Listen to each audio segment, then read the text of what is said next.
mengidentifikasi beberapa macam alat dan menggunakannya dengan benar.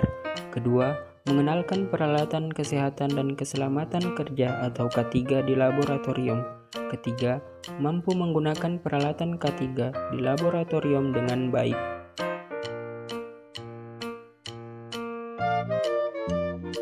Pertama, gelas kimia sebagai wadah untuk mencampurkan larutan dan sebagai wadah untuk memanaskan suatu larutan. Kedua, gelas ukur digunakan sebagai wadah untuk mengukur suatu volume larutan. Ketiga, corong dan kertas. Corong digunakan sebagai alat untuk memindahkan larutan dari wadah satu ke wadah yang lain. Kertas saring digunakan untuk menyaring larutan. Keempat, Erlenmeyer.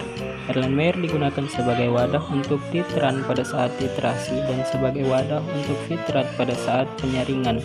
Kelima, labu ukur digunakan sebagai wadah untuk membuat larutan dan sebagai wadah untuk mereaksikan larutan dengan tanda batas tertentu.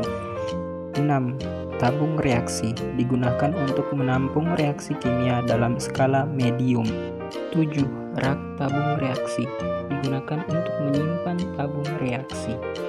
8. Gegep digunakan untuk menjepit tabung reaksi pada saat pemanasan.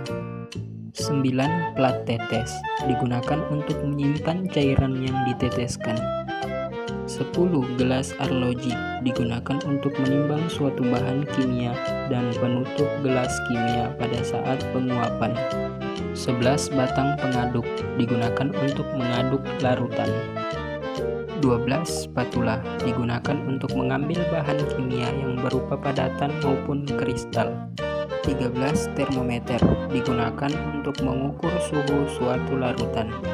14. Pipet tetes digunakan untuk mengambil larutan dalam ukuran skala tetesan terkecil. 15. Lampung dan alu digunakan untuk menghaluskan padatan yang hendak dihaluskan. 1. Baju laboratorium digunakan untuk melindungi tubuh dari percikan bahan kimia yang berbahaya. 2. Masker digunakan untuk melindungi mulut dan hidung agar gas berbahaya tidak terhirup. 3. Sarung tangan digunakan untuk melindungi tangan dari larutan kimia yang tercecer. 4. Kacamata digunakan untuk melindungi mata dari percikan larutan kimia. 5. Sepatu digunakan untuk melindungi kaki dari percikan zat kimia yang terjatuh. Demikian video penjelasan mengenai pengenalan alat lab dan K3 dari saya.